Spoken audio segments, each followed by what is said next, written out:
What's up, guys? Today we are going to be talking about Call of Duty World War II. So obviously, as you guys know, we are inching slowly but surely closer to November. I think the current daily count is like 163 or something like that. I tweet it out every day for you guys.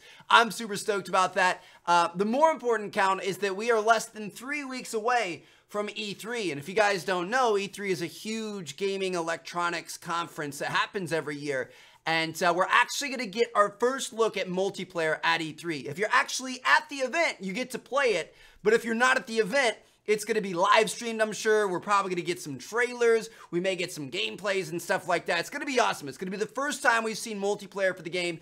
And that's going to be really important. I mean, obviously, the hype up until this point is unreal. I mean, we're going back to the past. We're going back to the roots with boots in the ground. Like, everything seems like it's lining up. But until we see gameplay, we can't really judge it all that much. And even then, you can't really judge a game just off of seeing it. You kind of have to be able to play it. So hopefully that beta is going to be coming sometime soon in like August or September. But anyway, all that's besides the point. Today, we're going to be talking about some new Call of Duty World War II confirmed details that have been happening over the past couple of days. So, really, for the past couple of weeks, there hasn't been much. They kind of announced the game, they gave us the trailer, and then they kind of let it be kaput. There was a live stream the other day that talked a little bit about campaign, but it really didn't give us all that much. But we actually have a couple of interesting things to talk about. Now, the biggest thing that's been confirmed is straight from Michael Condrey. Check out this tweet right here. Marcel asks him, "Is Unlimited Sprint gonna be in World War II?" And Michael Condrey replies, "No." Now, this could be taken in one of two ways. So he could be saying, no, it's not going to automatically be on your character. Or he could be saying, no, it's not going to be on your character.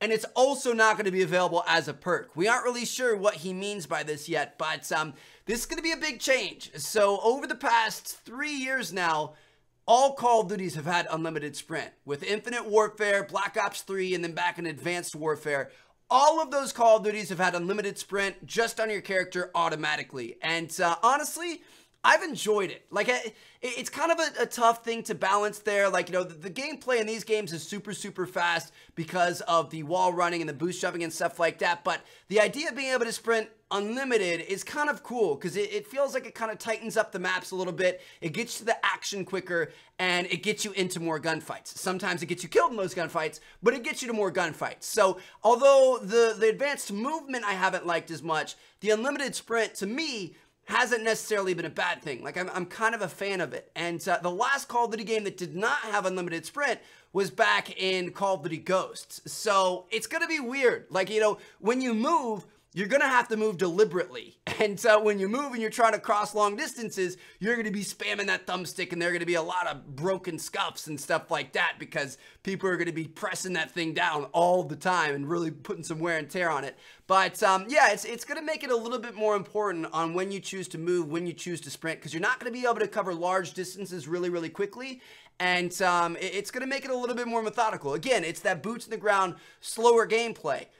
We're going to have to wait and see what happens, though. You know, honestly, one of my favorite Call of Duty games from the past, and a game where I felt like the pacing was really, really good, was Modern Warfare 2. In Modern Warfare 2, you had normal sprinting, but then with Marathon, you got unlimited sprinting. And then I think Marathon Pro allowed you to mantle quicker. Was that what it was? I don't remember. But Marathon gave you unlimited sprinting. And to me, that's a pretty good trade-off. I mean, you know, having to choose to forego all of the other first slot perks to be able to sprint like that is a part of the strategy. It's a part of the competitiveness. Like, if you're somebody who likes to rush up and get in people's face and, you know, run around with an SMG and search and destroy or CTF and stuff like that, that would be worth it for you. But for somebody else, they're going to want one of those other good first perks. Now, back in Modern Warfare 2, there wasn't really a lot in the first perk slot. There was sleight of hand, which if you're a sniper, of course.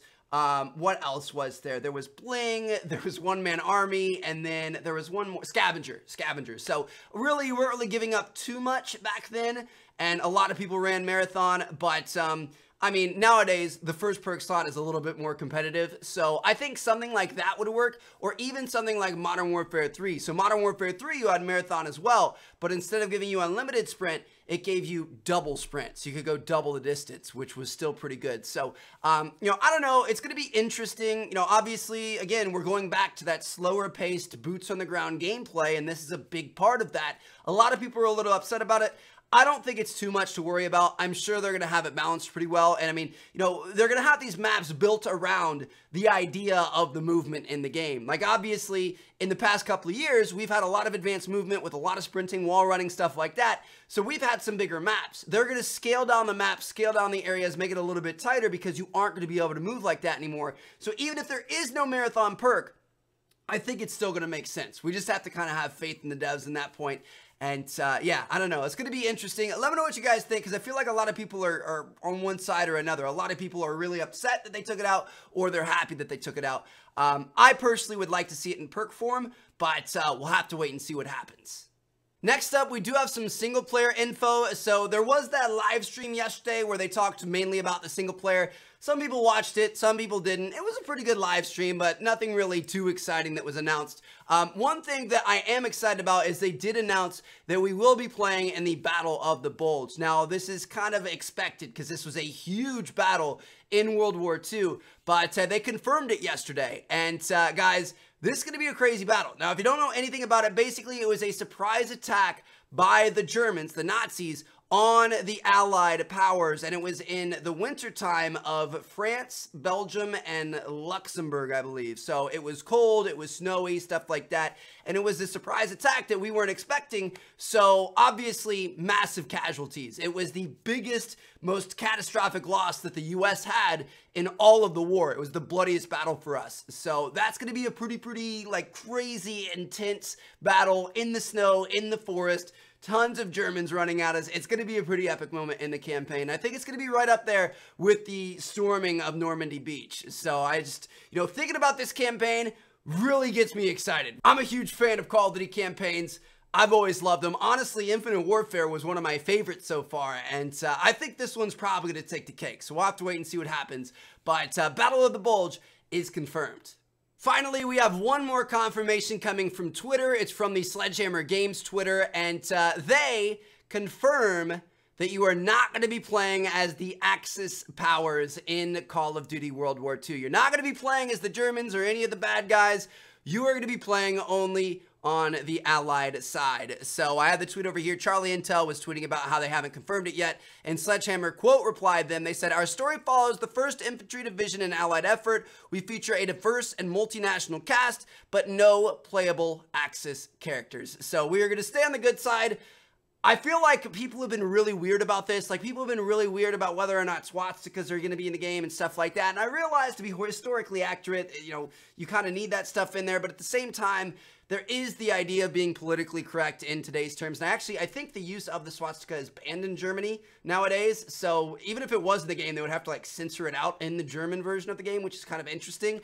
But, playing as a Nazi, I don't see why so many people want to play as a Nazi. You know what I mean? Like, there's been this whole weird Nazi thing going on with PewDiePie and with Call of Duty and everything else. It just, I don't know, man. Like, let's be the good guys and let's shoot the bad guys. You know what I mean? Like, let's kind of do that. That's kind of my goal here. So, yeah, we are not going to be playing as the Nazis or anybody else from the Axis side. We are going to be playing on the Allied side, and the main story follows the, Red Daniels soldier. He's kind of a normal American teen that all of a sudden finds himself in the middle of this huge bloody war.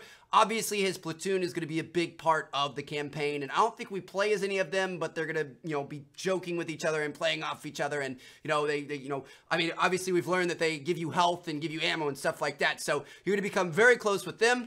I think they've confirmed that we will be playing as some women in the campaign, or at least one woman in the French resistance, so that's going to be kind of cool. I don't know, that was kind of a controversial thing too, but they did fight for the French back then.